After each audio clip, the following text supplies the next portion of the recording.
करने के बाद आप एक गाना हमको सुनाइए जो आपका फेवरेट सॉन्ग है, या फिर लेट्स से कि जब आप डाउन होते हैं या फिर जब आपको अपनी माटी से कनेक्ट होना होता है, अपने घर से कनेक्ट होना होता है, अपनी माँ से कनेक्ट होना होता है, तो कौन सा गाना आप गुनगुनाते हैं और उसको गा के आपको लगता है कि मैं पहुंच गया वहां? हैं बहुत सारी ऐसी चीजें। देखिए हम तो खैर जहाँ हम पैदा हुए जिस जगह पे, वो जगह भोजपुरी की पूर्वी विधा के लिए बहुत ज्यादा जाना जाता है। जी सारण जो है जी अपना जी। छपरा सिवान ये सब। तो अभी मैंने बीच में एक पूर्वी भी किया था और मैं चाहता हूँ आपको सुनाऊं। राग कलावती में है, थोड़ा सा उसको मैंने अपनी तरफ से कुछ एक्सपेरिमेंट किया था।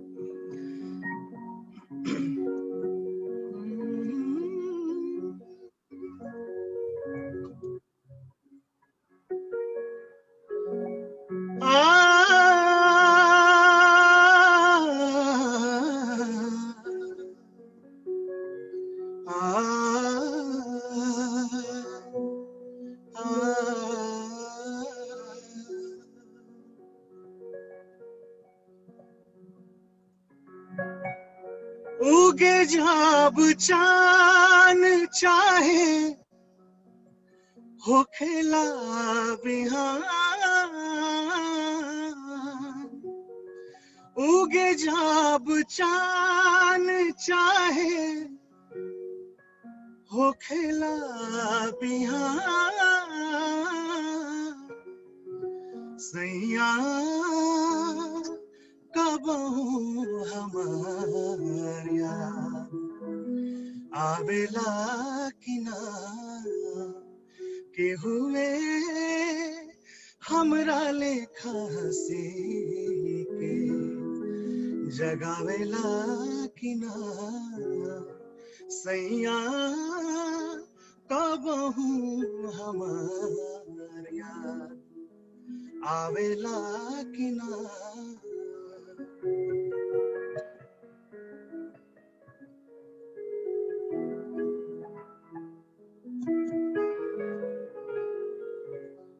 सिहकत होई पुरवाई, टूटत होई ना उंघाई, सिहकत होई पुरवाई, टूटत होई ना उंघाई, तके हुए खींची के रजाई, सरकावेला किना के हुए खींची के रजाई, सरकावेला किना के हुए हमरा लेखा हंसी के जगावेला किना। लवली। ये सारे गाने क्यों नहीं बनते सुशांत? सब सुनने को क्यों नहीं मिलता हमको? बिल्कुल अब बनेंगे और हम कोशिश कर रहे हैं कि भोजपुरी में ऐसी चीजों पे भी काम हो। मैं तो अभी खैर बहुत जल्द आप सबके बीच कुछ गजल भी भोजपुरी के बहुत बेहतरीन गजल भी लेके आ रहे हैं। एक से एक अच्छी चीज। अभी पीछे मैंने भी एक प्रोजेक्ट किया था और मुझे भी कोलैबोरेट करके काम करने का मौका मिला था। अभी भोजपुरी में राष्ट्रगीत बनाया था हम लोगों ने, सुंदर सुभूमि भैया भारत के देशवा से। उस गीत का म्यूजिक भी मैंने किया था। उसमें 10 बहुत खूबसूरत गायकों ने गाया भी था। सब लोगों ने एक कोलैबोरेशन था अभी पैंडेमिक अवस्था में ही। आपका फेवरेट गाना कौन सा है Sushant? Irrespective of any genre, but अगर भोजपुरी में हो तो बहुत अच्छे, बट अगर वो आपका फेवरेट का सबसे फेवरेट गाना आपका?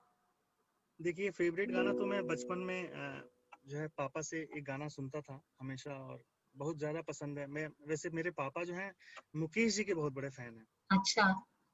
तो बचपन में मेरी जो ट्रेनिंग हुई पापा से लाइट म्यूजिक में, वो सिर्फ मुकेश जी के ही गानों के साथ हुई थी। मुकेश जी का कोई ऐसा गाना नहीं है जो पापा मुझे गवाते नहीं थे और सिखाते नहीं थे। एक गाना है, मैं आपको थोड़ा सा सुनाता हूँ। बहुत खूबसूरत गीत है और मुझे मेरे दिल के सबसे ज्यादा करीब गीत है।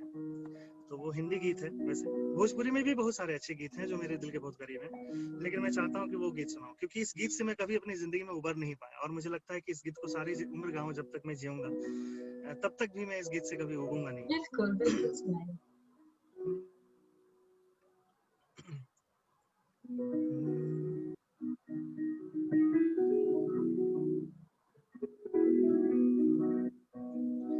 उसने जाना इधर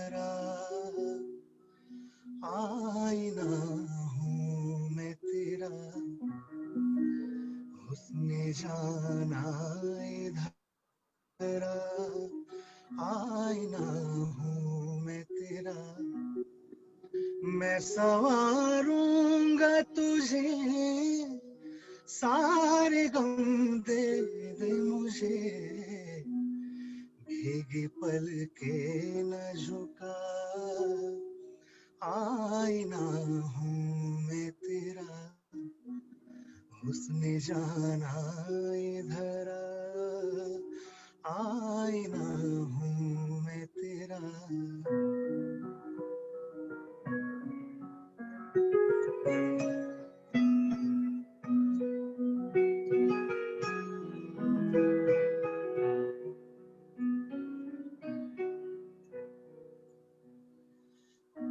कितने ही दाग उठाए तूने, मेरे दिन रात सजाए तूने, चूम लूं आ मैं तेरी पलकों को, दे दूं ये उम्र तेरी जुल्फों को, लेके आँखों के दिए मुस्कुरा मेरे लिए, मेरी तस्वीर वफा आईना हूँ मैं तेरा, उसने जाना इधर आईना हूँ मैं तेरा।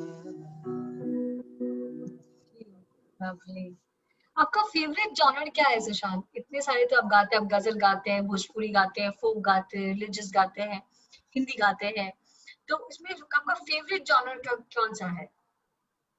वैसे देखिए, मेरा बहुत पसंदीदा अगर जॉनर कुछ पूछेंगे तो ऐसा कुछ भी मैंने अभी तक सेग्रीगेट नहीं किया, लेकिन गजल गायकी मुझे बहुत पसंद है, गजल गायकी पसंद है, ठुमरी पसंद है, क्योंकि शुरुआती दौर से शिक्षा दीक्षा मेरा उस रुझान से ही रहा, लेकिन मैं हर चीज को ज्यादा पसंद करता हूँ, बॉलीवुड को भी गाता हूँ, और आजकल भी बॉलीवुड में इतने अच्छे लेवल पे काम हो रहा है, बहुत मेलोडियस गाने बनते हैं आजकल आप देखें तो, और एक से एक अच्छी क्रिएटिविटी हो रही है, तो सब चीजें पसंद है, भोजपुरी भी पसंद है। देखिए, जो भी गीत अच्छे तरीके से गाया जाए और वो जिस गीत को सुनने के बाद कानों का हुक्म हो कि तारीफ किया जाए, बस वही गीत अच्छा है, सबसे अच्छा गीत वही है। तो सही मैं बात कोशिश है, करता हूँ एकदम कि सब चीज को एक, संजीदगी से गाया जाए। एकदम सही बात है, एकदम सही बात है। तो सुशांत, कभी आपको लगा इस पूरी जर्नी में कि बीइंग अ बिहारी आपको बॉक्स कर दिया गया एक परसेप्शन में, कि पहले से जहां आप जा जिससे मिले, या फिर जहां आप गए, जहां आप कॉन्सर्ट होने वाला था, या फिर जिसको भी अप्रोच किया, तो उनके दिमाग में पहले से एक धारणा बन गई थी कि ये तो बिहार से आया है और एक पर्टिकुलर तरह का गाना गाता होगा, और या फिर एक पर्टिकुलर तरह का परसेप्शन आपके बारे में फॉर्म किया गया? ऐसा हुआ कभी जहाँ जिसको आपको रियली तोड़ना पड़ा? देखिए, इस तरह से तो बहुत हुआ शुरुआती दौर में, जैसे जब मैं 2009-10 के आसपास जब मैं सुर संग्राम से वापस आया, तो भोजपुरी के बहुत सारे सम्मेलन और बहुत सारे स्टेज के लिए लोग फोन करते थे, ऑब्वियसली शोज करते भी थे, हम लोगों ने कई कई सारे देशों में भी मैंने गाया, और अपने देश में भी हर जगह लगभग गाया मैं, रांची और यही झारखंड, बिहार, हर जगह जहाँ जहाँ शो होता था, दिल्ली वगैरह में, मुंबई। लेकिन मैं जिस चीज को सबसे ज्यादा मुझे जिस चीज का सामना करना पड़ा, वो थी भोजपुरी की कमर्शियल सोच। मैं जब स्टेज पे जाता था गाने के लिए, तो मैं अपनी चीजें अपने तरीके से गाता हूँ, और भोजपुरी की पारंपरिक चीजों को लेकर मैं कोशिश करता था कि वैसे सुनो, हालांकि ऐसी ऐसी बात नहीं कि पारंपरिक चीजें एकदम सुस्त होती हैं, शिथिल होती है, ऐसा नहीं है। बहुत सारी चीजें हैं भोजपुरी की परंपरा में जिनमें आपको, मतलब भोजपुरी में जिसको चटक मटक बोल सकते हैं, वैसे बहुत सारे गीत हैं भोजपुरी में और वैसे गाए जाते हैं, तो ऐसी बात नहीं है। लेकिन ऑडियंस के बीच जब हम जाते थे, तो दो चीजें सबसे ज्यादा हम सामना करना शुरू किए। हम जो है, सबसे पहले तो एक तो कहीं कोई आपको शो के लिए बुलाता था तो ये पूछता था कि आप कितनी लड़की लेके आएंगे नाचने वाली, डांस आर्टिस्ट कितनी आएंगे। फर्स्ट ये क्वेरी होती थी लोगों की। सेकंड होता था कि जब स्टेज पे गए और गाने लगे, तो 2 4 5 गाने, जैसे छठ का प्रोग्राम करा रहे हैं, छठ के 2 गाने गाए, उसके बाद लोग कहेंगे कि अब थोड़ा खेसारी के गाने सुना दीजिए, कल्लू के गाने सुना दीजिए। तो मैं जहां तक फील करने लगा, एक तो मैं वो गाने गाता भी नहीं था, और ना ही उन गानों को मैंने कभी तैयार करने की कोशिश की, क्योंकि हमारा फैमिली बैकग्राउंड ऐसा नहीं था, और पापा ने भी हमेशा शुरू से बोला था कि जिंदगी में तुम म्यूजिक सीखे हो, तुम 10 बच्चों को सिखा के अपनी रोजी रोटी चलाने लगा, लेकिन कभी अश्लील नहीं गाना, ऐसा गाना मत गाना जिसको हम तुम्हारे साथ बैठ के सुन नहीं सके। ये परिवार का हमारे जो है हमेशा उसूल रहा है और इसके लिए हम भी बहुत सख्त हैं। मेरे से भी बहुत बच्चे सीखते हैं आज म्यूजिक। मैं सभी बच्चों को यही संदेश देता हूँ कि म्यूजिक करो, म्यूजिक कॉमर्शियल एंगल से सोचना बंद करो तो म्यूजिक अपने आप अच्छा होगा। जिस दिन तुम सोचने लगो कि बस मुझे चिकनी चमेली गाना है और 5वें दिन ही गाना है, बस 10 दिन सीखना है और 10 दिन बाद परफॉर्म करना है, म्यूजिक वो खत्म हो जाता है, नहीं हो पाता। तो ये प्रॉब्लम मुझे बहुत ज्यादा झेलना पड़ा। जब भी स्टेज पे जाते थे और 4-5 गाने गाते थे, फिर लोगों का फरमाइश की सुनिए, उस टाइम का जो भी हिट गाना होता था, अश्लील गाने, उन गानों के फरमाइश, और लोग हूट करना शुरू कर देते थे इवन कि नहीं नहीं ठीक नहीं है। अच्छा, जिस स्टेज भोजपुरी में क्या होता है कि एक स्टेज पे एक सिंगर बहुत रेयरली जाता है और एक सिंगर परफॉर्म करता है। वो लोग क्या करते हैं कि 10-15 सिंगर्स को हर जगह से इकट्ठा करके बुलाते हैं और हर तरह के सिंगर होते हैं। फिर उसमें हुट करेंगे, नहीं नहीं इनको हटाओ और उस फीमेल सिंगर को बुलाओ, वो ऐसे रसीली चीज सुनाएगी। तो ऐसा होता था शुरू शुरू में। फिर भी मेरे कार्यक्रम होते थे, लेकिन बाद में मैंने एक कार्यक्रम में मैं बहुत ज्यादा मुझे पछतावा, मुझे लगा कि मैं 15-16 साल क्लासिकल म्यूजिक करने के बाद मैंने बचपन से अपनी सारी मेहनत जो है, अपनी सारी पोटेंशियल को म्यूजिक के पीछे झोंका है और मैं यही करूं अब, तो मेरे लिए उचित नहीं है। मैं बिल्कुल एक दिन कसम खाया और मैं क्विट कर दिया, बिल्कुल भोजपुरी गाना बंद किया। और मैं आपको बताऊं, मैं 10 साल भोजपुरी नहीं गाया। मैंने वापस मुंबई में भी मैं कुछ फिल्मों का भी म्यूजिक किया था, भोजपुरी फिल्मों का म्यूजिक किया, बहुत सारी म्यूजिक एल्बम्स के भी मैंने म्यूजिक किया, ठीक ठाक अच्छे प्रोजेक्ट, कभी कोई अश्लील गाना नहीं बनाया, ना ही म्यूजिक किया, नहीं गाया। लेकिन मुझे लगा कि अब ये करियर जो है बेकार है। मैं स्टेबल करियर में था, मेरे गाने भी बजते थे मार्केट में, मेरे बहुत सारे एल्बम्स के गाने बजते थे, हिट थे नंबर्स बहुत सारे, लेकिन फिर भी मैंने जो है एकदम से क्विट कर दिया। मैंने कहा नहीं, अभी मेरे वजूद के खिलाफ है। और मैं 10 साल बंद किया। मैंने फिर हिंदी में आके हिंदी जॉनर को अपनाया, हिंदी का गाना बजाना शुरू किया, अच्छी ऑडियंस के बीच में गाए बजाए। स्मोकी लाइव करके मेरा एक बैंड है अपना, उस बैंड के तहत हम अभी भी परफॉर्म करते हैं। तो मैंने परफॉर्मेंस शुरू किया और बाकी स्टूडियो का काम शुरू किया, हिंदी गाना बजाना। लेकिन भोजपुरी क्षेत्र में पैदा हुए तो वो क्या बोलते हैं, उसकी जो वो महक है वो जाती नहीं अंदर से कभी। तो हमेशा मलाल रहा, क्योंकि देखते तो सब कुछ है कि क्या हो रहा है, भोजपुरी की दशा कैसे खराब होते जा रही है। अब तो आपको मैं क्या बताऊं सुजाता जी, इतनी स्तर खराब हो चुकी है भोजपुरी की, गाली गाली गाए जाते हैं भोजपुरी में और एकदम खुलेआम मतलब गाली वाले गाने बनते हैं। सोचिए मतलब बाहर वाले लोग क्या कर रहे हैं, क्या सोच रहे होंगे कि हमारी भाषा कैसी है। और इस वजह से सबसे ज्यादा हम लोग को और ज्यादा ट्रीट किया था, अच्छा ये तो बिहारी हैं, वैसे टाइप के होते हैं। हम गीत संगीत समाज का आईना होता है। आपके समाज में जो भी चीजें होती है ना, जो चीजें गुजर रही होती है ना, उनको प्रस्तुत करने का एक बहुत अच्छा नजरिया है। बड़ी बड़ी कहानियों को छोटे छोटे शेरों में जो गजलकार होते हैं वो तब्दील करते हैं। वो क्या होता है, वही तो साहित्य है।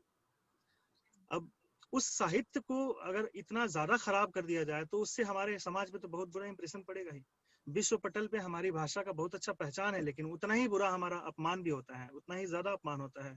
हम लोग इवन कई जगह तो ऐसा होता है कि बताने में शर्म आता है लोगों को कि हम बिहार से हैं और हमारी गीत संगीत ऐसी है। तो इस वजह से मैंने छोड़ दिया था संगीत। तो ये बहुत सामना तो मैंने किया है इस चीज के लिए। तो मैं अब बहुत इतने छोटे समय में नहीं सारा चीज बता सकता, लेकिन काफी तो फिर मैं एकदम से छोड़ दिया था। अभी दोबारा से मैंने कोशिश किया कि थोड़ा थोड़ा गाता हूँ, लोग शायद पसंद करें और पसंद कर रहे हैं। देखिए उम्मीद है कि इस बार मैं अच्छी चीजें गाऊंगा। और इस बार तो मैं बिल्कुल कोई कमर्शियल सोच से आया ही नहीं हूँ। मैं गाऊंगा, कितने लोग पसंद करेंगे नहीं करेंगे उससे फर्क नहीं पड़ता, लेकिन कुछ चीजें करेंगे हमें हमेशा। और मेरे दिल में है कि मैंने जो भी वेस्टर्न म्यूजिक सीखा, इंडियन क्लासिकल सीखा, इस सब चीज को इम्प्लीमेंट करूँ अपनी भाषा में। बहुत अच्छा। नहीं ये तो है, I mean I am sure आप चेंज कर रहे हैं। और जितने लोग डिजिटल का, जैसे मैंने बोला कि डिजिटल का पावर यही है कि मैंने जाना, आपने जाना, हजारों लोगों ने जाना, फिर लाखों लोगों ने जाना। तो अभी जी आसान है लोगों तक पहुंचना। जी अगर जी कोशिश जैसे आप कर रहे हैं और आपके साथ जो टीम कर रही है, आई थिंक वो पहुंचेगी, लोगों तक पहुंचेगी। कहते हैं ना, जो दिल से निकली हुई बात दिल तक पहुंचती पहुंचती है। तो हाँ हाँ बिल्कुल। तो आई थिंक वो डेफिनेटली डेफिनेटली होगा।